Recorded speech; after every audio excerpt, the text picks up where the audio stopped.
Hundreds of former Eric C. Kahn clients attended a meeting about the status of their Social Security benefits last night.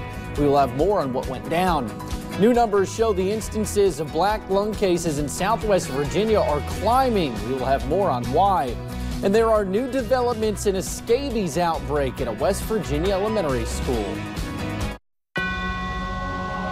Dedicated to Eastern and Southern Kentucky, this is WYMT Mountain News This Morning. Good morning. It is 5:30 on Wednesday, April the 3rd. I'm Will Puckett. Thank you for tuning in to Mountain News this morning.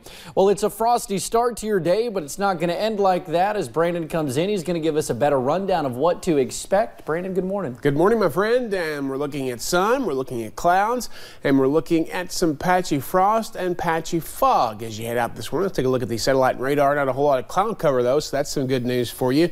We're looking at temperatures anywhere between 27 and 43, depending on where you are. The ridge is a little bit warmer. The valley's a little bit colder this morning. Statewide, 44 Paducah, 32 Hazard, 31 Tri-Cities, 37 up towards Cincinnati. And you see on the trend there on the Appcast that we're going to see a few more clouds build in today, but 65 or better for a daytime high. Full forecast on the way here in just a few minutes. Will? All righty, Brennan, thank you. Well, for the hundreds of people who lost their disability benefits after putting their trust in Eric C. Kahn, they are one step closer to putting the headaches behind them. The redetermination hearings, where many of them lost their benefits, have been ruled unconstitutional. And the only way that can change is if the U.S. Supreme Court decides to hear the case. So, what is next for the nearly 800 former Kahn clients who lost their benefits? WYMT's Justin Case asked that question yesterday in a meeting being held for former Kahn clients in Prestonsburg. Around 80 people meeting here at the old Floyd County Courthouse. Many of them are former Eric C. Kahn clients who had their disability benefits taken away. And it doesn't stop there. Some here have been forced to return to work with a percentage of their paychecks going back to the government. I'm barely paying my power bill. I got rent to pay. I got water to pay. I got car insurance and everything. And to tell you the truth, I'm going to have to let some of my bills go. Douglas Maynard says the Social Security Administration not only took away his benefits, but is now demanding he pay back what was given to him, which is more than $100,000. He says if it wasn't for his son, his family might be falling apart. He just got a job recently, you know. He's helping out too. If it wasn't for him helping out, I say me and my wife wouldn't have no food or nothing like that. Others here say the good news they're now hearing is overdue. Mary Mullins is another former Kahn client who was told she has to pay back the benefits she was given. Want to know what all you own and stuff, you know. Well, you can't go selling your vehicles or something to you know, give them the money.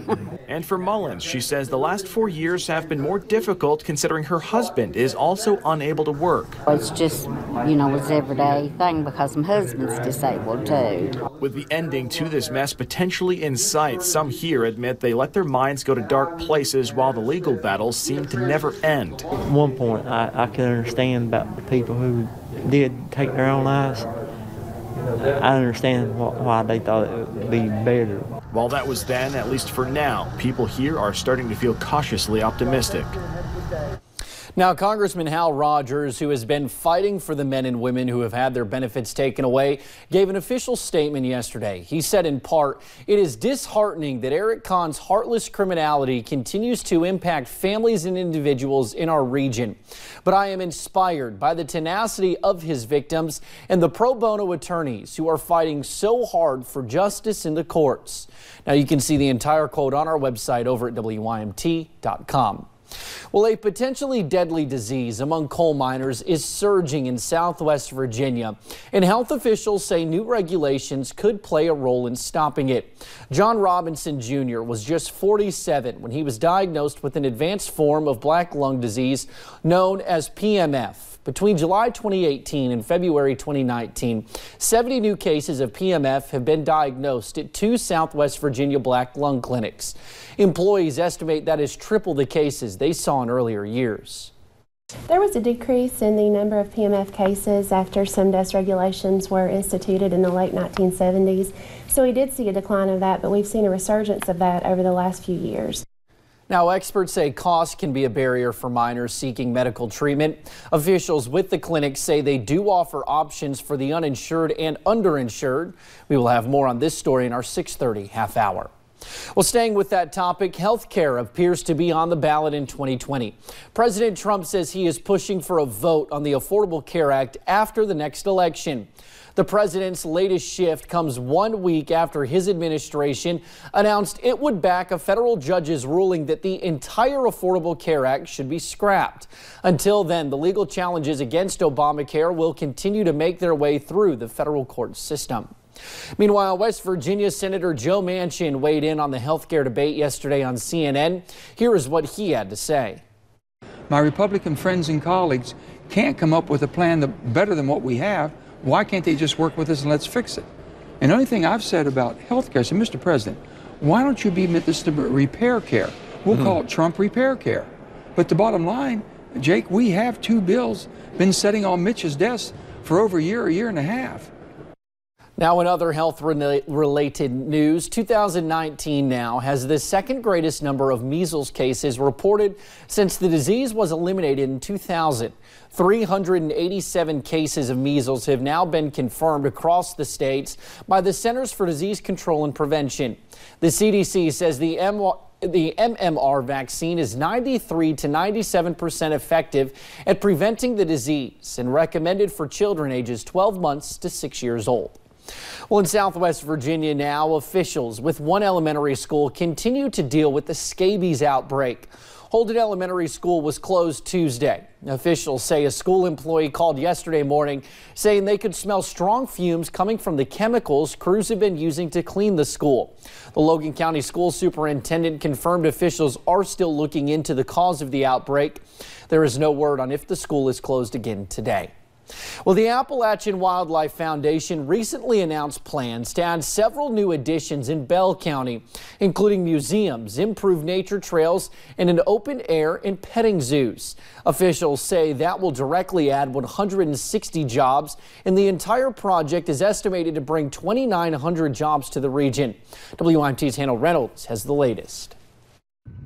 The Appalachian Wildlife Center is a 12,000-acre reserve already abounding in wildlife. We see elk pretty much every day. I've seen as many as 100 in an afternoon. Officials say the bridge to nowhere off Highway 119 will soon lead to an expanded and family-friendly center. One of those additions is an open air and petting zoo. Black bear, coyote, bobcat, raccoon. We're going to have raptors. There's really nothing like this in the entire country. Including at least 15 different animals from Appalachia and 4 to 6 raptors.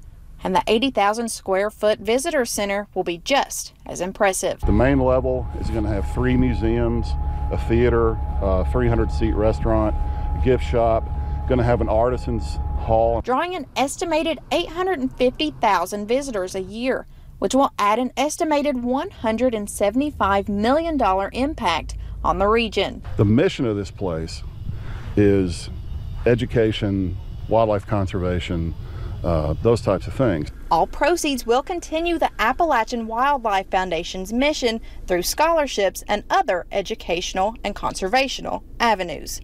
In Bell County, Hannah Reynolds, WIMT Mountain News. The Appalachian Wildlife Center is scheduled to open in the summer of 2021. Well, a bill to legalize sports betting in Kentucky fell short in Frankfort, but other states who passed similar legislation say it has not paid off. Mississippi, Rhode Island, Pennsylvania, and West Virginia say the money brought in fell short of expectations. State officials in Rhode Island say the sports books lost about $2.3 million to pay out winning bets during the Super Bowl. They say that cut into their tax revenue. Only New Jersey and Delaware say legal sports betting met expectations. The Democratic primary for state auditor shrunk a little this week. Drew Curtis says he dropped out.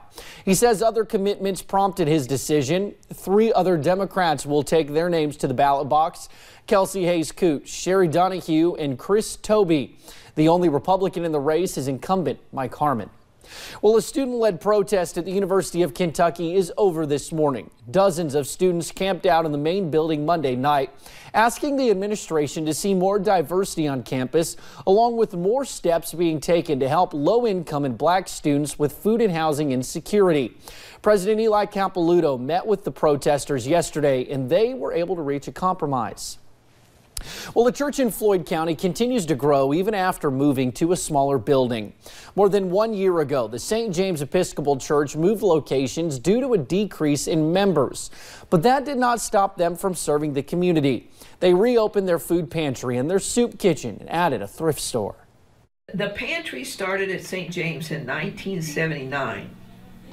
When I joined the church in 2009, that's the first thing I did was volunteer for the pantry, So it's went through various stages, and I think this is probably the nicest setup. If you would like to make a donation to the pantry, you can visit our website at WYMT.com for more details. Well, on a related note this morning, a big event this Friday will help restock food pantries. Power Up the Pantry will be held in Hazard and Prestonsburg. From 6 in the morning until 6 in the evening, you can drop off non-perishable food items, baby supplies, or monetary donations at the ARH Medical Mart parking lot in Hazard or the Big Sandy Community and Technical College lot near the Science Center in Prestonsburg.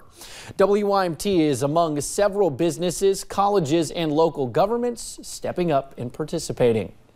Well, coming up, we take you to Hollywood for the latest Tinseltown news in your Eye and Entertainment Report. The mercury will continue its upward trend this week, but the rain chances toward the end of the week are going up too. The full forecast, about 3 minutes.